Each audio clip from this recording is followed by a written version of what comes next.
I think what's happened is the institutions have fundamentally failed at their roles. And this is true of every institution you mentioned. And a good case to look at would be the file around addiction. And it's something a good segue for us to get into it. Good. Is if you look at the United States and Canada, we're uniquely positioned as the epicenter of the worldwide opioid addiction crisis.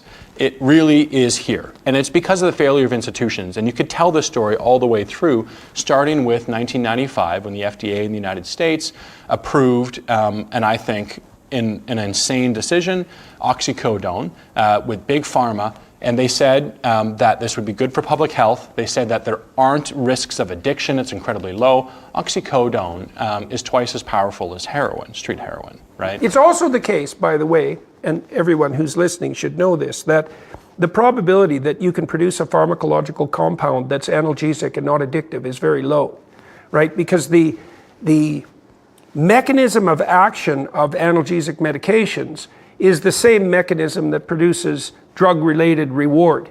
And so it's very difficult to separate those. Now you get anti-inflammatories can reduce pain by indirect mechanisms, but if you're directly affecting the systems that cause pain psychopharmacologically, you're going to be using compounds that have a high addiction potential. Even cocaine, which isn't generally used as an analgesic, has analgesic properties because of its psychomotor stimulant properties, and it's seriously abuse eliciting and dependency eliciting. So, you know, the pharmaceutical companies were lying with regards to the opiates on the most fundamental biological grounds imaginable. That's right, and it was very well known. I mean, what you're describing is not new science, right? No, definitely not. This is well established. Century old.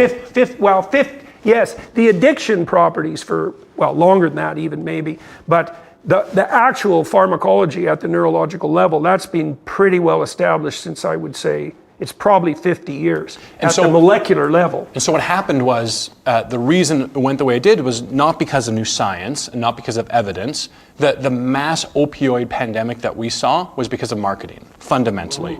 And large amounts of dollars that were being traded transactionally.